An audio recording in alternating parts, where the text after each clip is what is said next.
All right, let's finish up this discussion on probability. We're going to use our knowledge now of counting combinations, permutations, to figure out some more complex probability scenarios.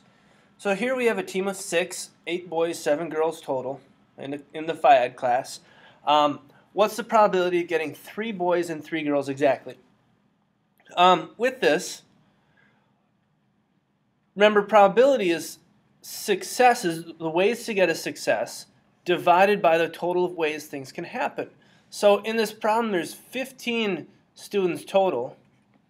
We want to put them into a group of 6 total. So on the bottom of this fraction, we're talking about 15 choose 6. That's the total number of groups that we can make.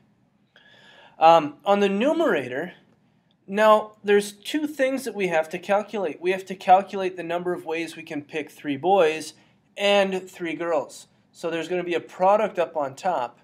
And on the top there are, I can't see this, 8 boys.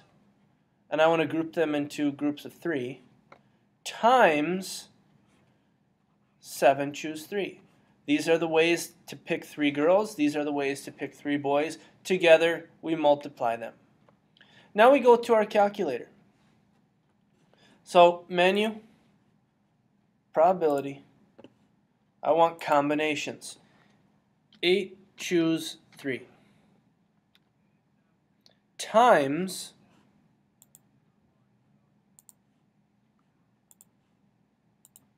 7 choose 3. So there's my numerator, 1960. Go back and I'll write that down. 1960 is on top. On the bottom, when we do 15 choose 6, I believe that's 5005, but let's go back and double check. We've got, going into the menu, probability, combos, 15, 6, 5005. Now we want to divide these. I want to reduce this fraction. 1960 divided by 5005.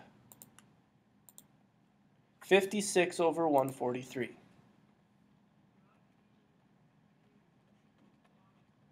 And we could approximate that in the calculator simply by hitting Control equals, and we get about 0.39. So there we're finding the probability of getting a specific group of people. In the second example, we have 5 letters. T-A-E-M-S. We're placing them at random in a row. What's the probability that they spell out teams or meets?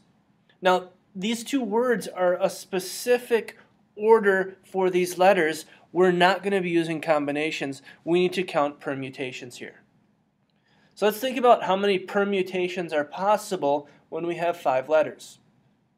And I hope that you're saying, well, that's just 5 factorial. There are 5 objects to choose first, then we have 4 to choose from, then 3 to choose from, then 2, then 1, to get our 5 letters placed in a specific order. The numerator, the possible successes, well, there's only 2 successes, and that's when the letters spell teams or they spell meets. So it's 2 over 5 factorial. That's 2 over 120, which is equal to 1 out of 60.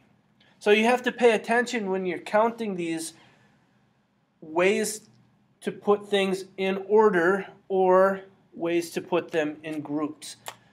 Permutations versus combinations, but the way we calculate these probabilities is the same.